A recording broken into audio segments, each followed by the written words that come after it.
Está no ar. Programa Café com Leite. Apoio. Água Mineral São Geraldo. Farmácias Gentil. Laboratório Lamic. Marmoraria Juazeiro. Panebon. Pão Nosso. Leite Contabilidade. Leite Marcas e Patentes. Hotel e Pousada. Café com Leite. Santa Cecília Vidros Temperados. Sicredi. Ótica Santa Isabel.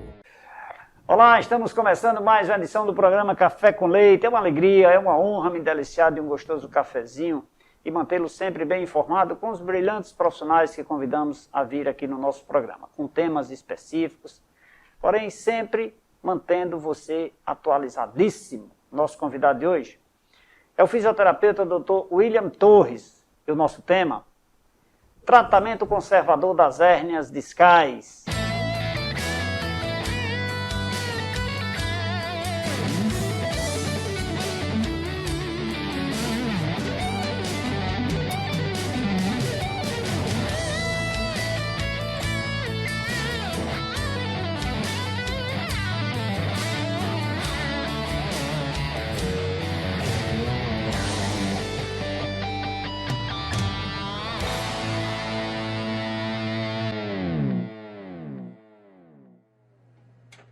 Doutor William, é uma alegria, rapaz, recebê-lo aqui em nosso programa. Conversamos de forma virtual, mas agora presencial, né? Muito obrigado por você aceitar vir tomar um cafezinho aqui comigo, é uma honra.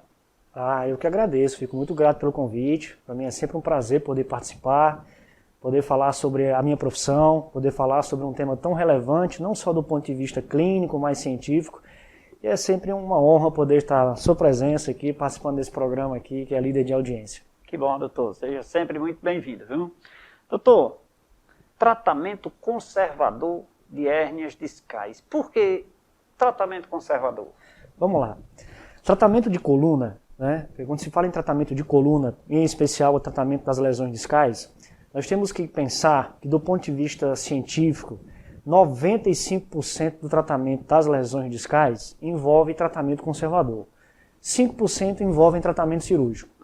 Por que tratamento conservador? O que é o tratamento conservador? Conservador é aquele que envolve a medicação prescrita pelo médico, que envolve principalmente a fisioterapia especializada no tratamento das lesões da coluna, que envolve a atividade física também. Então é um conjunto.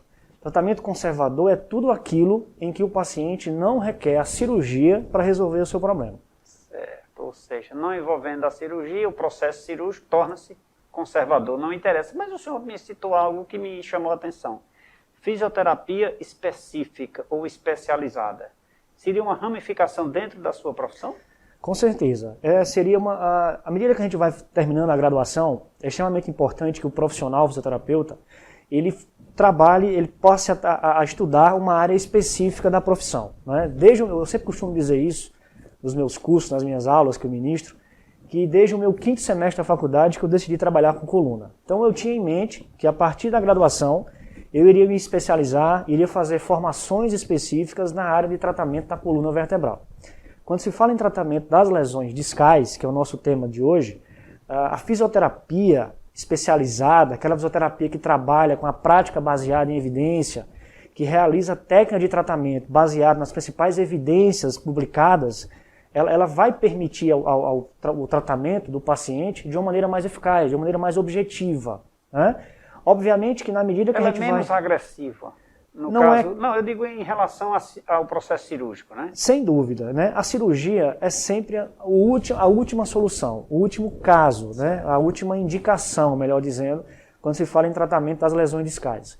Todos os estudos têm mostrado que um tratamento realizado com terapias manuais, né, que são técnicas manuais de avaliação e tratamento que nós realizamos com os pacientes, quando associados a exercícios específicos, elas têm mostrado resultados satisfatórios no tratamento das lesões discais. Muito bem. Doutor, e necessariamente vamos entender aqui o nosso telespectador o que é hérnia de disco ou hérnia discal. Vamos lá, eu trouxe até uma maquetezinha aqui de uma coluna lombar para que a gente possa exemplificar melhor aquilo que a gente vai falar. Primeiro a gente precisa entender o que é o disco intervertebral. Deixa eu lhe interromper. Por que ela é curvadazinha assim? É a nossa coluna que é curvada ou sou eu que sou meio Vamos lá. Meio curvado. Pronto. Quando a gente analisa a coluna num plano de frente, assim, dessa forma que está sendo mostrado, nossa coluna ela apresenta um alinhamento. Alinhamento entre os corpos vertebrais. Toda coluna é totalmente reta? Não necessariamente. Né? Os desvios que apresentam acima de 10 graus, por exemplo, são considerados escoliosas. Né?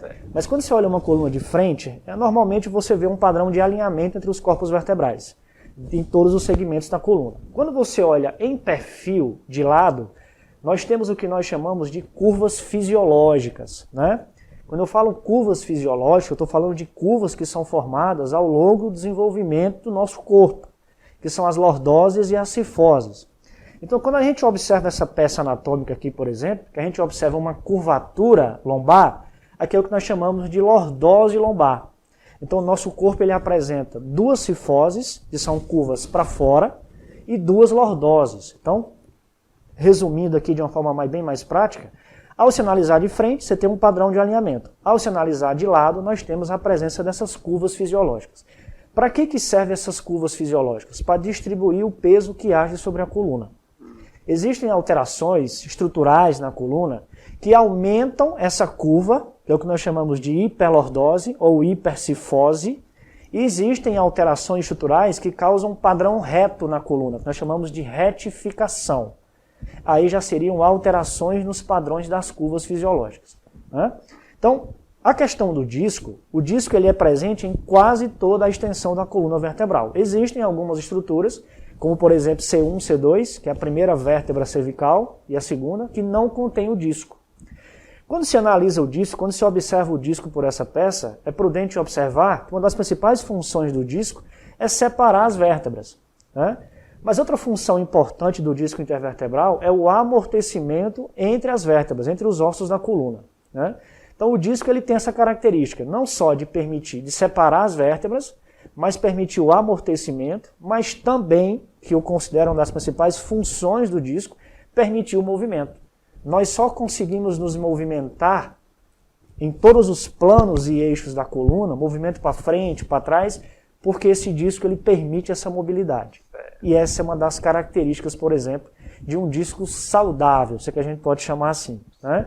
Quando o disco está em lesão, um dos primeiros sinais que o paciente acontece é o travamento, né? Que é algo que a gente vai discutir aqui ao longo do programa. Né? Aí... Esse travamento a gente sempre analisa como sendo algo que pode acontecer em alguma estrutura da coluna. Né? Mas a dor de origem discal ela é bem característica e ela difere das demais tipos de dor quando chega no consultório. Então, quando chega aquele paciente que travou a coluna, que tem o que nós chamamos, por exemplo, de lateral shift, aquele paciente que chega torto no consultório, ou aquele paciente que tem aquela dor que irradia para a perna ou irradia para o braço, isso aí nós profissionais já começamos a ter como hipótese de diagnóstico uma provável lesão discal. Certo. Bom, mas eu não consegui encontrar a alternativa da hérnia discal. É a lesão? Isso. Uma coisa interessante da gente falar no seu programa, Dr. Leite, é que nem todo paciente que tem hérnia vai ter sintoma. Olha que interessante então, isso. Tem hérnia indolor? Tem hérnias assintomáticas, que você nem sabe que tem. Certo? É muito comum isso acontecer no consultório, o paciente chegar com uma ressonância magnética, uma tomografia, laudando uma lesão discal. Mas, clinicamente, ele não apresenta sinais que caracterizam a lesão. Os estudos têm mostrado que cerca de 65% das pessoas têm lesão discal, mas não sabem. Só descobrem quando fazem um exame de rotina. Sim. Obviamente que nossa coluna ela envelhece como nosso corpo envelhece. Então, apresentar sinais de osteófitos, bico de papagaio, famoso bico de papagaio, apresentar sinais de redução de espaço, apresentar sinais, por exemplo, de desgaste na coluna, isso é uma coisa que é fruto do nosso envelhecimento. Eu costumo dizer que o que determina a sua dor, muitas vezes, não é o que está escrito no laudo, mas o seu estilo de vida que você leva. Eu tenho 36 anos. Se eu fizer um exame de ressonância magnética agora, por exemplo, de acordo com os estudos, eu posso ter alguma lesão discal. Mas essa lesão discal ela é assintomática. E a maioria delas é assintomática. Então, quando a hérnia ela é verdadeira, ou seja, quando ela produz um sintoma característico, lá é feito a análise, a avaliação, o exame clínico desse paciente, o exame de imagem, aí sim eu consigo dizer que essa hérnia está produzindo um sintoma característico. Estou conversando com o fisioterapeuta Dr. William Torres, que abrilhanta o nosso programa de hoje, falando sobre o tratamento conservador das hérnias discais. E agora eu vou dar um recado para você. Gastos com publicidades não são despesas, são investimentos. As grandes empresas acreditam e investem em propaganda. Tem um ditado que diz, quem não é visto não é lembrado. E quando o consumidor precisar adquirir um produto ou serviço, com certeza ele vai lembrar de quem investe em propaganda. Inclusive, grande abraço a todos que fazem a Corbon Utilidades. Doutor, já que nós temos, o senhor falou que existe uma estatística de que em média 65% das pessoas podem ter, né, essa lesão na coluna, que são indolores. Eu lhe pergunto, a busca pelos meios preventivos é importante? Ou seja, eu posso cuidar disso agora mesmo sem sentir dor ou eu deixo para depois? Sem dúvida, a prevenção é um dos pontos essenciais quando se fala em tratamento de dores na coluna vertebral. A grande questão é que as pessoas só passam a procurar um tratamento quando a dor aparece. E aí onde vem... Está doendo, vamos atrás do médico. É a minha postura, é porque eu sou sedentário, porque eu engordei, eu ganhei peso e assim por diante. Obviamente que a prevenção, com a prática regular de uma atividade física, controlando bem a alimentação, né, controlando bem o aspecto emocional também, que pode influenciar na questão do aparecimento de dores, isso é fundamental na prevenção de alterações na coluna. Obviamente que as lesões podem aparecer por um evento traumático, né, e por conta disso é necessária uma avaliação mais criteriosa para que a gente possa chegar a um diagnóstico e possivelmente a um tratamento mais eficaz. Doutor William, necessariamente as doenças na coluna, elas são denominadas, digamos, de hérnia de disco, ou existem outras doenças que podem afetar a coluna? Existem várias lesões que podem afetar a coluna, várias. Desde hérnia é apenas uma? Hérnia é apenas uma. Ela necessariamente está em qualquer base dessa aqui, doutor, eu não sei falar os nomes, mas qualquer disco, ela pode sim apresentar. Existem algumas regiões que são mais prevalentes no aparecimento das lesões discais, que é o caso da coluna cervical, que é a região do pescoço, e no caso da coluna lombar, né? Então, elas têm uma prevalência em aparecimento das lesões discais. Por quê? Porque são regiões que apresentam mais mobilidade, são regiões que apresentam mais carga sobre a coluna, então são mais sujeitas a aparecer as lesões discais. Então, esse termo hérnia de disco, ele é um termo de acordo com uma classificação que é muito utilizada por radiologistas no grau da lesão discal, da severidade da lesão discal. E essa gravidade, essa classificação, ela determina que a lesão discal ela pode ser classificada de acordo com um abaulamento, que é uma lesão, digamos, um grau 1 de lesão, uma protusão, uma hérnia, uma extrusão e um sequestro discal. Obviamente que quanto maior a gravidade, espera-se que o paciente tenha mais sintomas. Por que eu falo sobre isso? Porque já é sábio hoje, que os estudos têm mostrado, que não necessariamente é o fato do paciente ter uma lesão de maior grau que determina que esse paciente vá ou não para uma cirurgia. O que determina o que o paciente vá ou não para uma cirurgia é quando o tratamento conservador ele não apresentou resultados satisfatórios. Né? Esse é um ponto importante que eu quero destacar aqui. Muito bem. Doutor, eu vou insistir aqui, como eu não sei o nome, como é que chama esse produto aqui que fica no meio? Disco intervertebral. Esse disco, ele é pastoso, é? Isso, esse disco ele é para ele provocar a junção dessas duas, os impactos. Né? Eu costumo comparar esse disco como sendo uma bolsa de gel, né? À medida que quando a gente senta, caminha, quando a gente pula, os corpos vertebrais eles vão promovendo pressões sobre os discos, e o disco ele tem essa função de promover esse amortecimento entre os corpos vertebrais. Além desse amortecimento, ele vai tentar também distribuir o peso que age sobre a coluna. Certo. Então, existem posições... É um amortecedor, É um amortecedor. Existem posições que geram mais pressão discal, existem posições que geram menos pressão discal. Por exemplo, o fato de eu manter essa lordose lombar, essa curvatura para dentro, isso me permite gerar menos pressão sobre o disco lombar. Certo. O fato de eu inverter essa curvatura, provocando nela uma cifose lombar ou uma retificação, faz com que esse disco gere mais pressão, né? Por conta disso. mas o principal a ser colocado aqui não é a posição muitas vezes, é a manutenção dessa posição por longos períodos. A coluna ela gosta de mobilidade, o disco gosta de se movimentar, precisa disso. Para fazer uma lubrificação, digamos. Perfeito, uma lubrificação, porque dentro desse disco, a gente pode pegar esse disco e comparar ele tem duas estruturas importantes no disco. Tem uma no centro, nós chamamos de núcleo pulposo, e tem uma no seu exterior, né, mais ao redor do núcleo, que nós chamamos de ânulo fibroso. Então, quando esse núcleo ele rompe as fibras do anel fibroso, ele extravasa, ele vai aumentar o tamanho desse disco, né? E possivelmente vai haver uma compressão de uma raiz. E aí aquele paciente chega no consultório, chega no ambulatório, com aquela dor que desce no braço, aquela dor que desce na perna, a famosa ciatalgia, por exemplo, a famosa irradiação para o membro superior, a cervicobraquialgia. E aí, com os testes, com a avaliação, a gente consegue fazer um bom exame clínico para poder detectar, enfim, a lesão. Muito bem. Nós nascemos com esse processo aqui, essa lubrificaçãozinha, né? Com o passar do tempo, com a idade, isso aumenta, diminui? Ou apenas aumenta em proporção à idade? Vai crescendo, a coluna vai crescendo também, né? À medida que a gente vai envelhecendo, obviamente que a nossa coluna ela vai tendendo a ficar, a espessura, né? O diâmetro discal ele vai tendendo a ficar reduzido, né?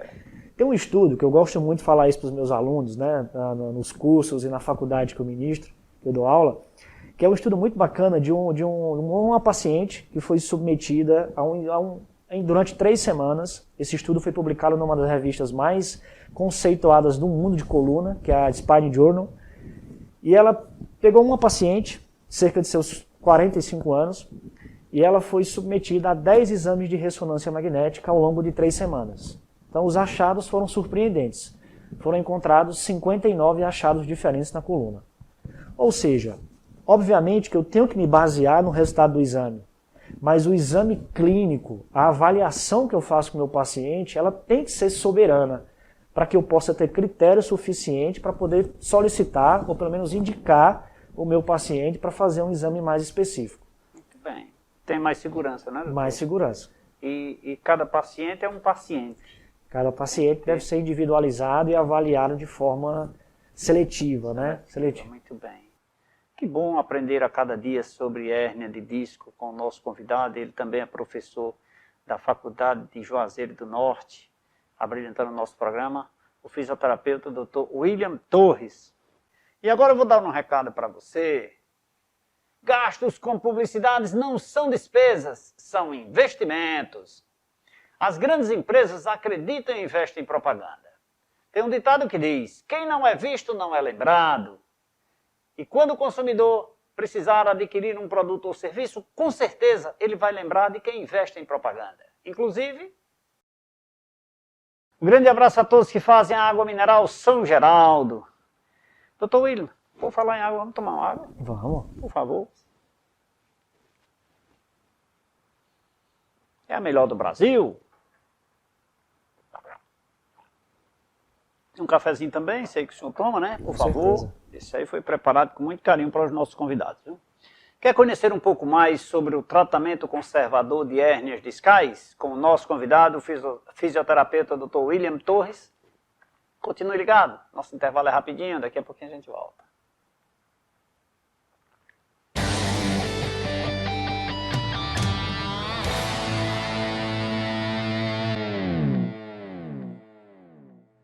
De volta nesse segundo bloco do programa Café com Leite, tratamento conservador das hérnias discais, é o tema de hoje. O meu convidado, ele é professor da Faculdade de Medicina de Juazeiro do Norte e também fisioterapeuta, Dr. William Torres, abrilhantando o nosso programa, nos prestando um verdadeiro serviço ao você, telespectador, e a mim, é claro, que estou aprendendo muito. A quem eu peço permissão para falar agora na Leite Certificação Digital. Faça já o seu certificado digital A1, A3, CPF, SNPJ, com os melhores preços da região. É só ligar 3312-5500 e falar com minha amiga Doris, na Leite Certificação Digital, que fica na Rua Delmiro Gouveia, 163. É rápido, é prático e é muito seguro. E eu garanto, é o preço mais barato da região. E agora a Doris está fazendo também de forma virtual. Você liga para ela, agenda, de forma virtual, no conforto da sua residência ou empresa, você poderá fazer o seu certificado digital. E agora eu vou dar um recado para você. Gastos com publicidades não são despesas, são investimentos. As grandes empresas acreditam e investem em propaganda. Tem um ditado que diz, quem não é visto não é lembrado. E quando o consumidor precisar adquirir um produto ou serviço, com certeza ele vai lembrar de quem investe em propaganda. Inclusive, um grande abraço a todos que fazem a Pão é Bom, Pão Nosso. Dr. William, é comum as pessoas, na hora que sentirem uma dor no coração, tem medo de morrer, já corre para o cardiologista, né? Mas uma das coisas que incomoda muito é também as dores na coluna, de um modo geral, independente do tipo de doença na coluna, mas também incomoda as pessoas, deixa até de caminhar, né? É muita dor, né? Então eu te pergunto, senti uma dor, já busco um profissional para saber se é algum problema na coluna ou que passo inicial eu devo ter? A dor na coluna foi considerada a segunda causa anual de afastamento do trabalho. Né? Eu sempre costumo dizer que muitas vezes você tem uma dor na coluna e obviamente que você vai logo querer que essa dor passe. E é muito comum, infelizmente, as automedicações, né? Que a gente condena porque é necessária uma avaliação de um profissional para saber realmente o que está acontecendo. Eu costumo dizer que não é só uma questão da dor, mas uma questão da incapacidade. Muitos pacientes chegam no consultório, muitas vezes, não só com questão da dor, mas já com um grau de incapacidade. O que seria esse grau de incapacidade? Dificuldade de fazer atividades básicas do dia a dia. Recentemente eu atendi uma paciente que não conseguia mais escovar o dente, porque a mão não tinha mais força para poder segurar a escova para poder fazer o movimento. Então eu costumo dizer que a gente só dá importância ao movimento ou quando você perde ele, ou quando por algum motivo você não consegue realizar. Quando se fala em sintomas de uma lesão discal, é interessante que um profissional que trabalha nessa área, ele tenha em mente 3 conceitos importantes. O primeiro deles é o diagnóstico. O que é o diagnóstico? São as características, os sinais e sintomas que correspondem a uma patologia específica. No caso da lesão discal, quais são as principais características? Aquela dor que irradia, aquela dor que caminha, aquela dor que desce para a perna, aquela dor que desce para o braço. Aquele paciente que, além dessa dor referida, que nós chamamos, ele pode apresentar também um formigamento, ele pode apresentar uma falta de força, ele pode apresentar, por exemplo, alguma dificuldade de movimentação do membro por conta da lesão. Por quê? Porque quando o disco ele sofre a lesão, ele vai pressionar, vou pegar aqui novamente essa peça, ele vai pressionar uma raiz nervosa. E essa raiz nervosa ela vai ser responsável pela inervação de parte do membro e de grupos musculares específicos. Eu posso sentir uma dor, por exemplo, na perna, como o senhor citou, ou no braço, e não perceber que é na coluna? Sim, pode sim. Inclusive, eu gosto muito de falar sobre estudos, porque isso deixa a nossa fala muito mais respaldada e muito mais certificada daquilo que a gente vai fazer. Né? Existem estudos que mostram que boa parte, por exemplo, das lesões no ombro são provenientes da coluna cervical. Esse mesmo estudo relata que pacientes que têm dor no joelho, dor no quadril, pode ter como causa da dor a coluna vertebral.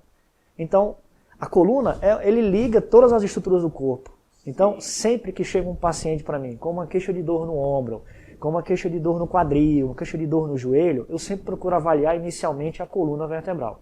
Porque existem relações, não só musculares, ósseas também, mas como também nervosas, de uma estrutura para outra. E é extremamente importante uma boa avaliação para que a gente possa adotar as melhores medidas possíveis no tratamento desse paciente. Doutor, há possibilidade de um ser humano já nascer com problemas de coluna? Sim, existem os estudos congênitos da coluna. Né? Existem várias lesões em que já respaldadas na literatura médica e científica, de uma maneira geral, que relatam essa questão do aparecimento de já lesões durante o nascimento. Por exemplo, a escoliose congênita, né, que é um defeito na formação do corpo vertebral, em que o paciente ele nasce com esse ossinho não formado. Né?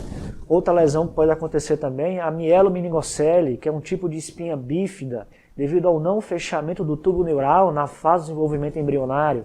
Então são diversas lesões em que os pais que estão nos assistindo devem ficar bem atentos, né, para observar seus filhos, principalmente durante a fase de crescimento. Eu trabalho muito, e isso foi o tema da nossa primeira entrevista sobre escoliose. Hoje eu trabalho muito com paciente com escoliose, né, no meu consultório, enfim. Recebo muitos pacientes aqui da região do Cariri aqui, com escoliose. E é muito comum, o meu público de atendimento hoje são crianças e adolescentes. Por quê? Porque a escoliose ela aparece na fase dos estirões de crescimento. Certo. Diferentemente da hérnia de disco, por exemplo, que as causas são multifatoriais, né? Não tem como eu pontuar aqui uma causa específica que foi por conta disso que gerou a lesão. Existem causas traumáticas, existem causas relacionadas à sobrecarga de trabalho, existem. Mas o mais importante que eu quero frisar aqui é a importância de procurar um profissional habilitado, especialista, para trabalhar com as principais evidências que mostram resultados comprovados, para que o profissional ele possa ter uma tomada de decisão na hora do tratamento mais assertiva e mais objetiva com o paciente. Mas o senhor disse que eu sinto uma dor no braço e pode ser a coluna. Eu posso sentir uma dor no ombro e ser da coluna, na perna pode ser da coluna. E eu, como um leigo, não vou saber que profissional eu vou buscar de impacto, né? Então eu estou com a dor na perna, ao longo da minha coxa, dos meus membros inferiores, entretanto, eu não sei se é coluna, o que fazer? Um clínico geral? Pronto, é interessante, foi muito importante a sua pergunta, doutor Leite, porque muita gente acha que para que eu tenho uma dor, então eu tenho que recorrer primeiro ao médico, né, para poder fazer a minha avaliação. Não necessariamente. Eu sempre falo que o tratamento de coluna não é só um profissional. Né? O tratamento de coluna vertebral, de uma forma geral, é uma equipe multiprofissional. É o médico, é o fisioterapeuta, é muitas vezes o educador físico, é o nutricionista, é o psicólogo muitas vezes. Muitas dores na coluna, principalmente dores crônicas, estão relacionadas a aspectos psicoemocionais. Eu não trabalho com isso, eu preciso ter um psicólogo na minha equipe para que eu possa saber lidar com tudo isso. Né? Outro ponto interessante é que depois que eu faço um diagnóstico clínico, e aí o fisioterapeuta ele tem essa habilidade, tem essa competência para realizar uma boa avaliação clínica, baseada em avaliação cinético-funcional, baseado em testes clínicos específicos, baseado em testes de força muscular, para que ele possa realizar uma boa avaliação clínica. Porque o segundo ponto é o tratamento. Eu vou fazer primeiro um diagnóstico clínico, depois eu vou fazer um tratamento específico para esse paciente. E o que as evidências têm mostrado hoje? Que a fisioterapia ela tem que ser a primeira escolha quando se fala em tratamento da lesão discal. Mas é qualquer fisioterapia? Não, não é qualquer fisioterapia. É um profissional que trabalha nessa área, que é especialista nessa área, que trabalha, por exemplo, com osteopatia, né, que trabalha, por exemplo, com Mackenzie. Mackenzie, obviamente, que se eu perguntar a todos aqui, ninguém vai saber o que é. Mas Mackenzie é hoje a técnica que mais apresenta resultados comprovados cientificamente no tratamento das dores na coluna. Como é que é essa abordagem? Envolve uma avaliação criteriosa, envolve a execução de exercícios mantidos ou repetitivos, com o objetivo de melhorar a mobilidade, de melhorar a dor, de melhorar a função e melhorar a questão neurológica do paciente. Então vejam que não se resume basicamente a adotar técnicas só por tratar. Eu sempre falo isso em sala de aula, que acima de tudo o fisioterapeuta ele tem que ser um profissional clínico, em vez de ser só um profissional técnico. Sim. Ele tem que saber avaliar bem o paciente, ele tem que saber examinar bem o paciente, porque a escolha do tratamento, seja ele com terapia manual, com osteopatia, com acupuntura, com reeducação postural, com Mackenzie, seja a técnica que ele for escolher, vai depender da avaliação que ele realizou. E além disso tudo, ele precisa ter em mente entender de prognóstico terapêutico. São esses 3 pontos que eu queria salientar aqui. Diagnóstico, tratamento e prognóstico. O que é prognóstico? É como é que o paciente evolui. Como é que eu sei que o meu paciente ele vai permanecer mais no meu atendimento e esse não vai? Pelas características clínicas que ele apresenta. Por exemplo, aquele paciente que tem só uma dor referida, uma dor na perna, aquele paciente que só tem aquela dor que desce na perna ou no braço, sem sintomas de déficit neurológico, é um paciente geralmente que ele vai responder melhor. Agora, já aquele paciente que apresenta, além da dor referida, ele apresenta um formigamento, uma dormência, uma falta de força no membro, esse paciente ele vai demorar um pouco mais para recuperar. Vai recuperar, só que demora um pouco mais. Só que demora um pouco mais. Estou conversando com o fisioterapeuta e professor universitário, Dr. William Torres. E agora eu vou dar um recado para você. Gastos com publicidades não são despesas, são investimentos. As grandes empresas acreditam e investem em propaganda. Tem um ditado que diz, quem não é visto não é lembrado. E quando o consumidor precisar adquirir um produto ou serviço, com certeza ele vai lembrar de quem investe em propaganda. Inclusive, grande abraço a todos que fazem a rede de ótica Santa Isabel. Dr. William, essas mesmas dores, por exemplo, da perna, do braço, que o senhor exemplificou, pode ser originários de uma hérnia de disco? Pode sim. Por que a dor do paciente com lesão discal, ele desce na perna? Porque o disco, quando ele sofre a lesão, ele vai pinçar uma raiz nervosa dessa aqui. Né? Esse amarelinho é um nervo. Né? É um nervo que desce lá para a perna. Tem nervos que vão para a região anterior da perna, tem nervos que vão para a região de dentro da perna, tem nervos que vão para a região de trás da perna. Então, por exemplo, quando chega aquele paciente que tem aquela clássica dor da ciatalgia, inflamou o nervo ciático, por exemplo, é aquele paciente que vai ter aquela dor que desce para a região de trás da coxa. Né? E muitas vezes ele desce para baixo do joelho. É outra característica interessante. Então, por quê? Porque quando o disco se lesiona, ele vai pinçar essa raiz nervosa. Não? Ele lesionou, ele rasgou aqui e ele vai pinçar o nervo. Então, por isso que o paciente ele vai sentir a dor no trajeto do nervo. Então, na hora que o paciente chega, doutor, está doendo aqui atrás da coxa e está descendo aqui até o pé, a gente já sabe que provavelmente ali tem um processo inflamatório do nervo ciático. Como é que eu confirmo isso? Pela característica clínica, né, que ele me relata, e pela execução de testes que apresentam acurácia diagnóstica. Para que eu possa executar um teste clínico com o meu paciente, aí onde eu quero salientar bem aqui, não é só o exame de ressonância, não é só correr para fazer uma ressonância com tomografia, um bom exame clínico, muitas vezes, ele é suficiente para poder confirmar o prognóstico, a lesão do paciente. E esses testes vão ser baseados em quê? Em confiabilidade entre os examinadores. Certo. Aonde eu quero chegar? Uma boa avaliação clínica, o profissional ele tem que ter ciência de que ele executar testes que apresentam confiabilidade, acurácia diagnóstica, vão orientá-lo em relação ao que o paciente tem. Na lombar, por exemplo, para confirmação da lesão no nervo ciático, nós temos aí o teste de Lazeg, por exemplo, que é o teste de elevação da perna. Outro teste também que é muito usado na prática clínica é o teste de SLUP test, que pouca gente conhece. Então, usar só um teste não me garante necessariamente que o meu paciente tenha lesão. Agora, quando eu combino testes, Lazeg, contra Lazeg, SLUP test, aumentam a confiabilidade do paciente ter aquela lesão. E esses testes eles são realizados de acordo com a desconfiança. Por exemplo, se o meu sintoma, que é uma dor na perna, na parte de trás da perna, então para o senhor já é um indicador de que é uma determinada doença. Então o senhor passa a fazer os testes só para casar isso. Isso, perfeito. Porque assim, a escolha do teste depende do que o paciente me relata. Né? Então se o meu paciente ele chega com uma característica, o doutor, rapaz, dói a minha perna, dói quando desce aqui, ó, vem até essa região lateral até o pé. Eu já suspeito que seja uma lesão discal. Ou seja, em alguns momentos, só lhe interrompendo, evita até ter que fazer exames, por exemplo, de imagem, né? Perfeito. Eu presumo, né? No ano de 2020, houve um aumento em torno de 170%, se não me falha a memória, da prescrição de exames de ressonância magnética para diagnóstico de uma lesão discal. Exames estes que, de acordo, tem lá os estudos da Sociedade Brasileira de Ortopedia, né, Ortopedia e Traumatologia, a SBOT, e da Abrafito também, tem estudos mostrando que, em muitos dos casos, não há necessidade de prescrição de exames complementares para o diagnóstico da lesão discal. O exame clínico, muitas vezes, ele é soberano.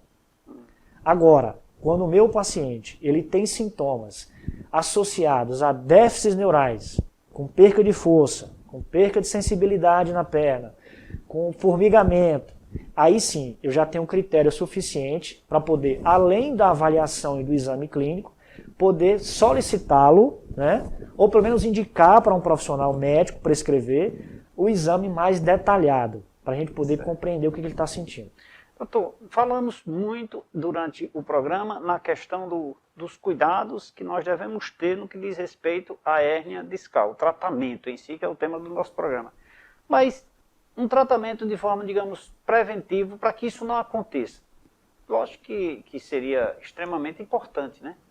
Sem dúvida. A prevenção é um dos principais pontos a serem trabalhados num paciente com coluna vertebral, de uma maneira geral, seja ele com dor ou seja ele não apresentando dor.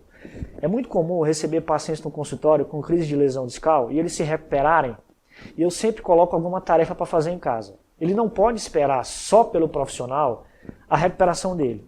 Ele é responsável também pelo processo de tratamento que ele tem. Por isso o psicólogo, que é para conscientizá-lo disso, né? Porque ele chega em casa e quer ficar deitado. Um dos primeiros sinais, um dos primeiros pontos, melhor dizendo, que eu trabalho com o meu paciente no consultório é a questão da educação em dor. Educá-lo quanto a isso. Educá-lo em relação a quê? A fatores de prevenção. Educá-lo que o repouso não é a melhor alternativa para o paciente que tem dor na coluna. Indicá-lo a ele que a medicação não vai resolver definitivamente o problema dele. É um dos recursos que vão ser utilizados, sim, mas isoladamente não. É preciso fazer uma associação. Outro ponto interessante, a prática de uma atividade física, o sedentarismo está entre os principais fatores que vão levar ao aparecimento da lesão discal, da lesão na coluna de uma maneira geral. Então, esses pontos são importantes salientar para que todos que estejam aqui nos assistindo, que se manter ativo é uma das melhores alternativas para você prevenir, para você evitar problemas na coluna vertebral. Meu convidado de hoje é o fisioterapeuta e professor universitário, Dr. William Torres. E o nosso tema, tratamento conservador das hérnias discais. E agora eu vou dar um recado para você. Gastos com publicidades não são despesas, são investimentos. As grandes empresas acreditam e investem em propaganda. Tem um ditado que diz, quem não é visto não é lembrado. E quando o consumidor precisar adquirir um produto ou serviço, com certeza ele vai lembrar de quem investe em propaganda. Inclusive, grande abraço a todos que fazem a rede de farmácia Gentil. Dr. William, vamos tomar mais uma água? Vamos. Conversa boa, aprendendo muito aqui sobre esses cuidados com a coluna, com as hérnias discais, mas tomar água sempre faz bem, né? Com certeza. Doutor, mais um cafezinho aqui, por favor. Quer conhecer um pouco mais sobre o tratamento conservador de hérnias discais com o nosso convidado, o fisioterapeuta Dr. William Torres? É só continuar ligado, nosso intervalo é rapidinho.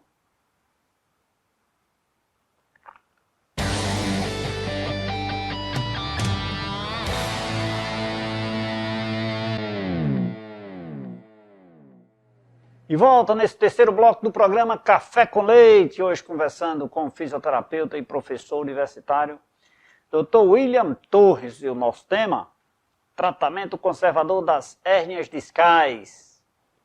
E agora eu vou dar um recado para você. Gastos com publicidades não são despesas, são investimentos. As grandes empresas acreditam e investem em propaganda. Tem um ditado que diz, quem não é visto não é lembrado. E quando o consumidor precisar adquirir um produto ou serviço, com certeza ele vai lembrar de quem investe em propaganda. Inclusive, um grande abraço a todos que fazem a Marmoraria Juazeiro. Dr. William, encerramos o bloco anterior falando nessa questão do tratamento preventivo, os cuidados que nós devemos ter. E, doravante, após sentir alguma coisa, o que fazer? Primeiro. E segundo, quando necessariamente eu terei problemas de coluna, e se terei sempre, por força da idade, eu terei sempre algum problema na minha coluna? Pronto, vamos lá. Depois que o paciente ele se torna sintomático, o que é o paciente sintomático? Aquele que apresenta aquela dor que irradia, aquela dor que muitas vezes limita o movimento, de ir para frente, de ir para trás, de inclinar. Aquele paciente que tem a dor que desce na perna ou desce no braço, depois que ele está sintomático, ele tem que fazer um tratamento específico. Né? O que se baseia o tratamento hoje? Se baseia inicialmente numa boa avaliação, uma boa coleta de informações, de como surgiu essa lesão, se já teve algum episódio anterior, já fez algum tratamento específico, se toma medicamento e assim por diante. Se tem alguma história associada de alguma outra lesão, por exemplo. Depois entramos no exame clínico, né, que nós comentamos no bloco anterior, com testes específicos, e através dessa avaliação e do exame, nós vamos direcionar o tratamento. O que consiste o tratamento? O que é a fisioterapia especializada em coluna? É aquela fisioterapia que adota técnicas, exercícios, mobilizações, exercícios com preferência direcional, liberações teciduais, que vão trabalhar a dor que o paciente apresenta. Não existe um protocolo, eu não gosto de falar dessa palavra protocolo terapêutico. Existe um raciocínio clínico que é feito com o paciente, baseado nos sintomas que ele apresenta, e a partir dessa sintomatologia eu vou escolher a minha técnica de intervenção. Eu vou fazer uma abertura da coluna para aliviar a pressão? Eu vou fazer um fechamento? Eu vou fazer um exercício específico para aliviar a dor? Qual exercício eu vou fazer? Então, à medida que eu vou avaliando, eu vou tratando ao mesmo tempo. Porque eu vou observando se a minha intervenção, com exercícios de preferência direcional, que é do método Mackenzie, exercícios que vão centralizar a dor. O que é isso? Todo paciente que tem a dor e ela distaliza, e ela periferiza, ela sai da coluna e vai para a extremidade, é um paciente que eu tenho que ficar muito atento. Porque o meu tratamento ele vai se basear nesse princípio. A minha intervenção vai ser de acordo com o que o paciente me relata de melhora. À medida que essa dor, que antes era distal, ela vai tendendo a centralizar. Dor que centraliza, ou seja, aquela dor que antes era no pé, antes era no joelho e agora ficou na coluna, de acordo com os estudos, ela apresenta um bom prognóstico. Então veja que o tratamento ele não se resume ao deitar o paciente, colocar lá equipamentos, ventosa no paciente ou algo mais e dizer para ele ir para casa. Né? O tratamento ele é feito baseado num raciocínio clínico específico, baseado numa intervenção específica. Né? E a segunda pergunta em relação à questão se eu vou ter dores de coluna futuramente. Todos nós, de acordo com dados da Organização Mundial de Saúde, iremos apresentar algum episódio de dor na coluna em algum momento nas nossas vidas. Obviamente que existem fatores que predispõem a isso, que nós já comentamos aqui no programa, mas existem também fatores que eu posso adotar como uma estratégia de prevenção. E a melhor estratégia é a prática de uma boa atividade física, se manter ativo, controlar o peso corporal. Mas o peso ele influencia na dor? Não necessariamente, porque senão o magro não teria. Né? Sim. Mas o peso ele contribui para a sobrecarga discal, contribui para a sobrecarga na coluna.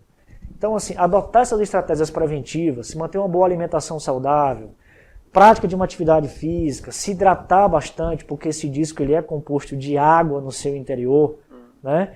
Então, são as principais recomendações que nós podemos passar a todos que estão nos assistindo aqui e para que tenham aí uma coluna saudável, sem crise, né? Sem nenhum tipo de problema. Eu preciso me reportar ao início do programa, doutor, sobre essa questão da obesidade, do uso do tabagismo, do álcool. São indicadores, influenciadores de possíveis problemas de hérnia de disco? Não necessariamente causadores de hérnia de disco, mas são causadores de lesões de uma maneira geral, né? Na coluna também. Porque a obesidade, como eu falei anteriormente, aumenta a sobrecarga, aumenta a pressão sobre os discos intervertebrais. Mas lembrando que não é só a questão do peso. O peso, muitas vezes, ele vem acompanhado de um sedentarismo, muitas vezes. Né? Porque se nós pensássemos que só o peso influenciava, aí a gente vai se perguntar, por que o magro tem dor? Por que o magro tem hérnia de disco? Né? Não faria um pouco de sentido.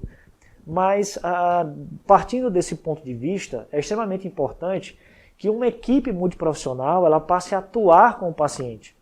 Eu não esperar a dor aparecer para que eu possa tomar algum tipo de decisão. Certo? Então, a melhor forma é e sempre será a prevenção. Doutor William, hoje nós enxergamos a prática do exercício físico com muita frequência. As pessoas fazendo uso das academias, etc. Uns com orientação de um profissional, outros não.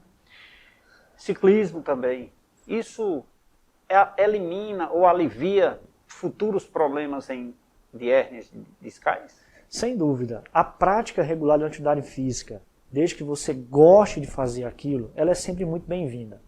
Uma coisa que eu não posso induzir ao meu paciente é induzir a fazer uma atividade física que ele não tem, que ele não gosta. Certo. Vou indicar a musculação. Mas, doutor, a musculação eu não gosto. O que você gosta de fazer? Não, eu gosto de ciclismo. Eu posso fazer? Desde que a sua dor ela não gere uma incapacidade, ela pode fazer.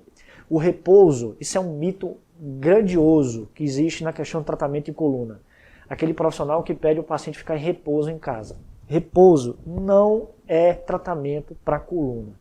Aí vem aquele questionamento, mas como eu vou me movimentar se eu tenho dor? Né?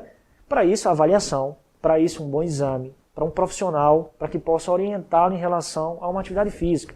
Seja uma hidroginástica, seja uma natação, seja uma atividade de baixo impacto, seja uma atividade mais aeróbica. Dependendo das condições que o paciente ele chega no consultório, o profissional ele tem que saber indicar a melhor estratégia para que ele possa se beneficiar com aquilo. Agora, repouso, não. A avaliação é importante, o tratamento multiprofissional é importante, já que a causa é multifatorial, não existe um ponto que vai ser específico para causar aquilo, para que a gente possa orientar o paciente da melhor forma possível. Doutor, uma dorzinha na coluna, um desconforto de forma agressiva na coluna, e eu fui lá na internet e tem um medicamentozinho ali que eu tomo e passa a dor. Ou então, Dona Maria, rapaz, toda vez que eu uso eu faço essa pergunta, Dona Maria desliga a televisão, viu? Ela fica com raiva de mim, mas é o jeito. Dona Maria, minha vizinha, chega e diz, olha, meu filho tomou isso aqui que o doutor passou e ficou bom. Aí eu vou aproveitar e tomo. Eu devo fazer isso, doutor? Obviamente que não, doutor. Obviamente que não. A automedicação é algo que tem que ser combatida, é algo que tem que ser falada constantemente, né? Porque ainda, principalmente quando se fala em lesões de coluna, é algo muito comum de acontecer. O raciocínio é muito simples.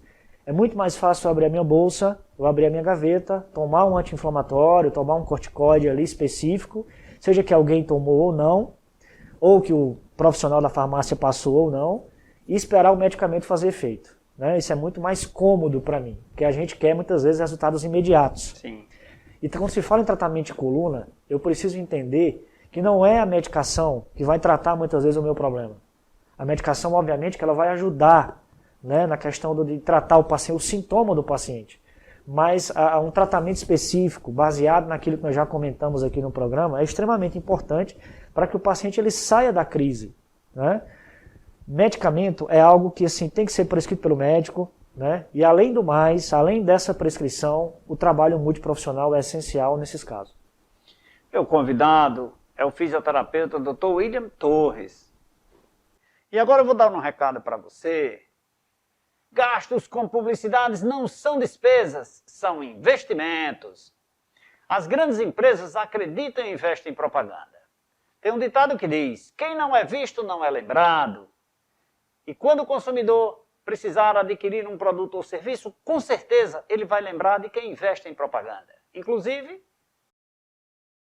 grande abraço a todos que fazem a rede de laboratórios LAMIC. Lembrando que se você está precisando de cuidar das hérnias discais ou um tratamento da coluna, a pessoa indicada, a pessoa correta, é o nosso convidado, Dr. William Torres, um brilhante profissional, profundo conhecedor desta ramificação do nosso organismo, né?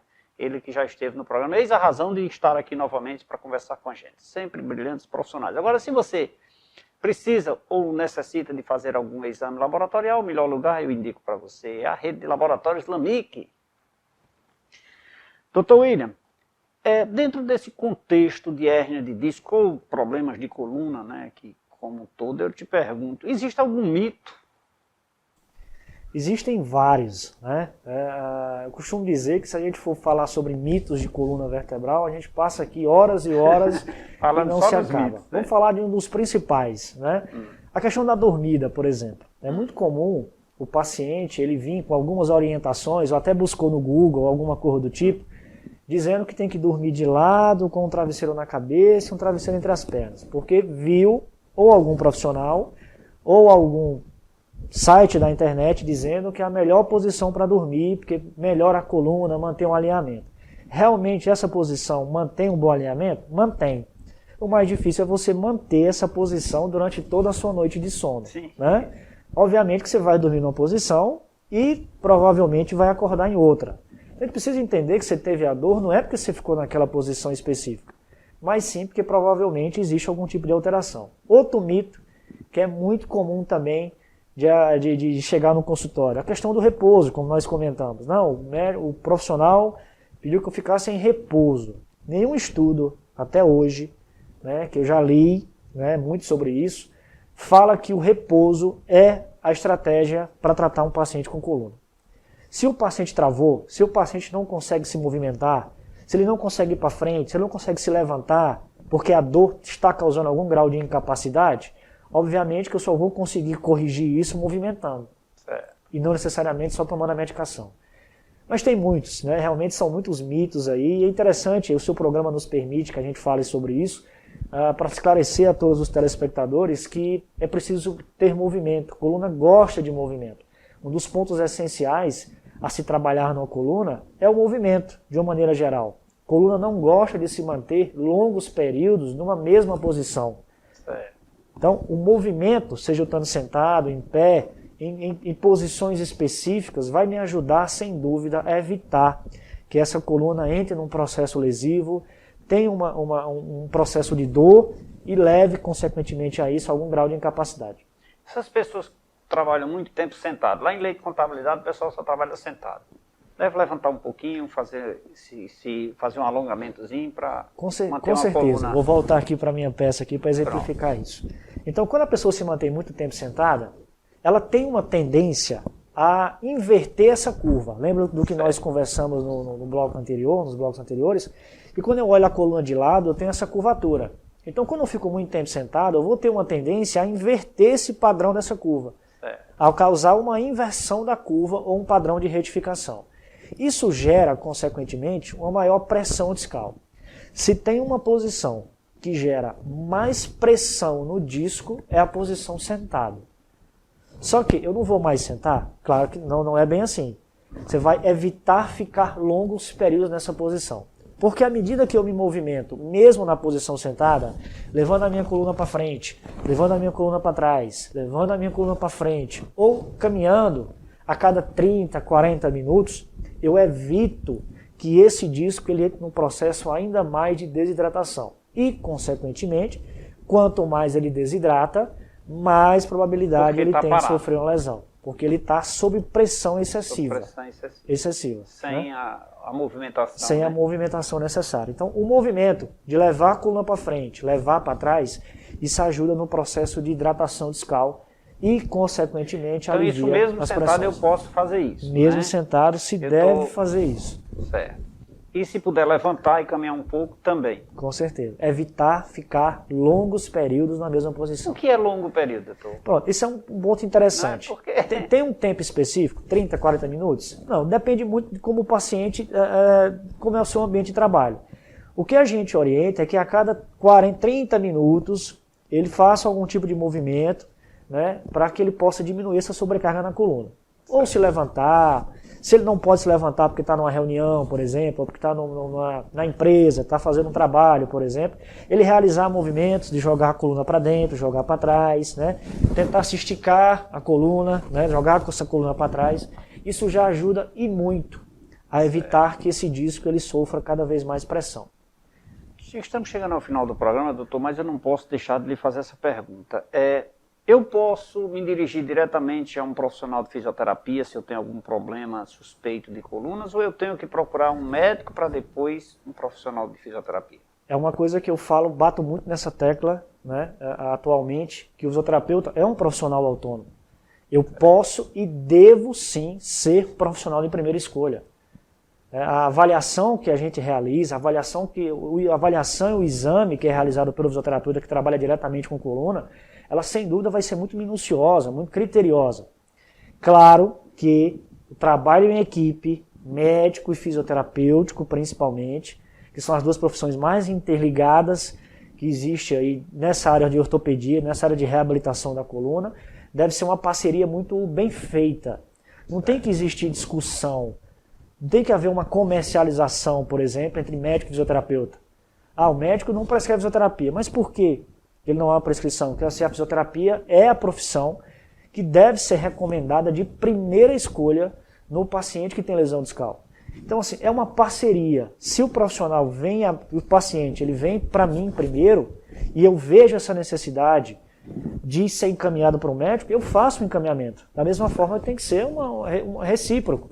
Então, quanto mais profissionais eu agregar dentro desse processo, quem vai se beneficiar é o paciente. Que legal, né?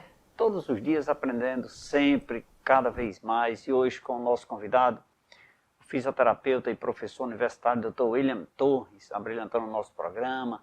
Gostaria eu aqui de passar mais 2 horas conversando com ele, para que eu pudesse absorver mais conhecimentos. Mas eu vou fazer aqui um rápido intervalo de apoio cultural. Vou tomar um cafezinho com ele, vou tomar uma água mineral São Geraldo e daqui a pouquinho a gente volta.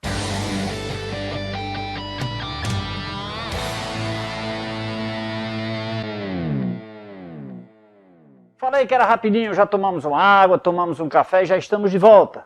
Mas depois da brilhante aula que nos foi proporcionada aqui pelo nosso convidado, Dr. William Torres, né, eu só tenho que agradecer, doutor. Fiquei grato com as suas informações, sua aula, muito obrigado. E eu espero que essa seja presencialmente a primeira de várias. Muito obrigado pela sua presença mais uma vez. Ah, doutor, eu que agradeço, eu fico muito feliz pelo convite. É sempre um prazer poder participar, falar mais sobre a minha profissão, sobre o meu trabalho. Então, fico à disposição. Sempre que precisar, pode contar comigo. Parabéns pelo programa, muito parabéns obrigado pela audiência. Desejo aí muito sucesso, muitas realizações, muitas bênçãos na sua vida e toda a sua equipe. Amém. E agradeço aqui o convite novamente. Mais uma vez, eu fico sempre à disposição. Deixe suas redes sociais aí, para quem Bem, quiser lhe conhecer melhor. Pronto. Nas redes sociais, o Instagram, William Torres Físio, né? E eu atendo atualmente na Clínica Summit, ali certo, localizado no Cariri Garden Shop. Atendo todas as terças-feiras lá na Clínica Summit, passo a tarde e noite lá na clínica atendendo. E fico à disposição de todos que me procurarem. Que bom, que bom. Muito obrigado mais uma vez ao profissional de fisioterapia, o Dr. William Torres, que abrilhantou o nosso programa de hoje, falando sobre tratamento conservador de hérnias discais.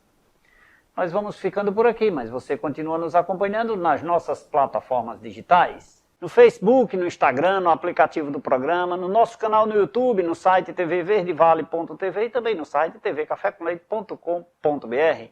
onde você assiste esta e todas as edições do programa Café com Leite. E lembre-se, vem novidades por aí no nosso programa. A nossa cidade ganhou um novo canal de televisão, você não perde por esperar. Beijo a todos. Lembre-se, o uso da máscara, o distanciamento social, a lavagem das mãos e o uso do álcool em gel são os melhores meios de combate ao Covid-19. Nossa orientação para você é, não tenha medo, tenha muito cuidado. Beijo a todos, fiquem com Deus. Amanhã estarei de volta com mais uma edição especial para você. Vem aí o programa Dicas de. Tchau, tchau, até lá.